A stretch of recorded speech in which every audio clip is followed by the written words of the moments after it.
ជំរាបសួរពុកម៉ែបងប្អូនទាំងអស់គ្នាថ្ងៃនេះខ្ញុំមកទៀតហើយគឺមកធ្វើស៊ុបមីញ៉ាំទាំងអស់គ្នាបងប្អូនអើយហើយស៊ុបមីរបស់ខ្ញុំអត់មានអីច្រើនទេមានសាច់ខាវការ៉ុតឈាមប្រហិតឆ្អឹងជំនីជ្រូកសាច់ជ្រូកសុទ្ធរបៀបធ្វើទឹកស៊ុបមីខាងផ្ទះខ្ញុំគឺស្រួលខ្លាំងមែនទែនបងប្អូនអើយខ្ញុំគ្រាន់តែស្ងោរសាច់វាចោលម្សៅហ្នឹងទៅ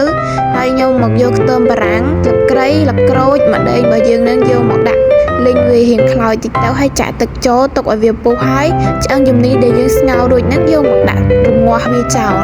រមាស់ហើយកុំភ្លេចដាក់ដុំស៊ុបខ្នុរផងបងប្អូនខ្ញុំភ្លេចថតហើយដល់ពេលទឹកពុះហើយយើងដាក់ការ៉ុតហើយនិងសាច់ខាវយើងធម្មតាទៅទុកឲ្យវាផុយឲ្យវារៀងរលួយបន្តិចក៏បានដែរឆ្ងាញ់ចូលជាតិចឹងណាហើយជាបន្តទៀតមកយើងដាក់ឈាមរបស់យើងចូលទៅទុកឲ្យវាពុះមួយសាទៀតទៅយើងដាក់ប្រហិតយើងចូលប្រហិតនឹងយកប្រហិតសាច់ជ្រូកណាបងហើយយើងដាក់ស្ករមួយស្លាបព្រាប៊ីចេងមួយស្លាបព្រាអំបិលបន្តិចខ្ញុំធ្វើទឹកស៊ុបនឹងអត់ត្រូវការរៀងប្រៃទេបងប្អូនអើយណាមួយខ្ញុំដាក់ដុំស៊ុបអស់2ដុំផងឥឡូវទឹកស៊ុបយើងរួចរាល់អស់ហើយយើងមកស្រុះមី